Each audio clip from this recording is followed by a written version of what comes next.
আজকে দক্ষিণেশ্বরের মামলায় নেওয়া হলো, কি বলবে? একটু বলেন।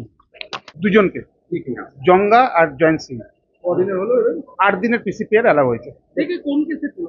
এটা একটা 111 নতুন ভারতীয় নতুন আইনে, সেখানে 111 নম্বর ধারাতে সংগঠিত আইন একটা নতুন আইন এসছে, সেই আইনে সুমোটো কেস পুলিশ করেছে।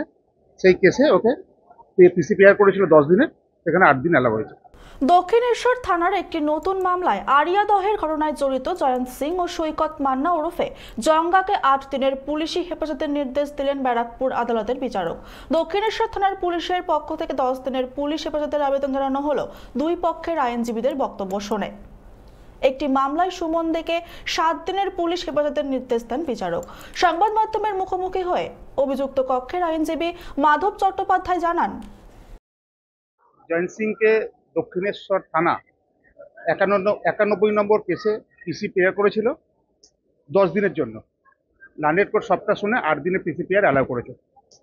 মানে তার মানে যেটা নিয়ে যাওয়া হলো, মানে দুজন, কজনকে নিয়ে যাওয়া হচ্ছে? দুজনকে, জঙ্গা আর জয়ন্ত সিং। কদিনের হলো?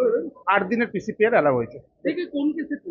এটা একটা 111 নতুন ভারতীয় নতুন আইনে, সেখানে 111 নম্বর ধারাতে সংগঠিত আইন একটা নতুন আইন এসছে, সেই আইনে সুমোটো কেস পুলিশ করেছে। সেই কেসে ওকে পিসিপিআর করেছিল 10 দিনের, সেখানে 8 দিন অ্যালাউ হয়েছে। এই কেসটা কবে হয়েছে? এই কেসটা পুলিশ সুমোটো কেস করেছিল 1 মাস আগে।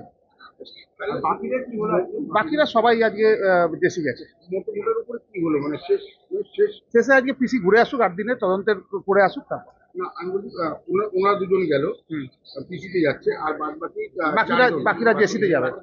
জেসিতে যাবে। বাকি 4 জন যেতে।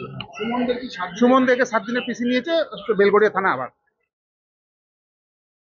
ব্যারাকপুর থেকে সৈকত গাঙ্গুলির রিপোর্ট, চ্যানেল 24/7।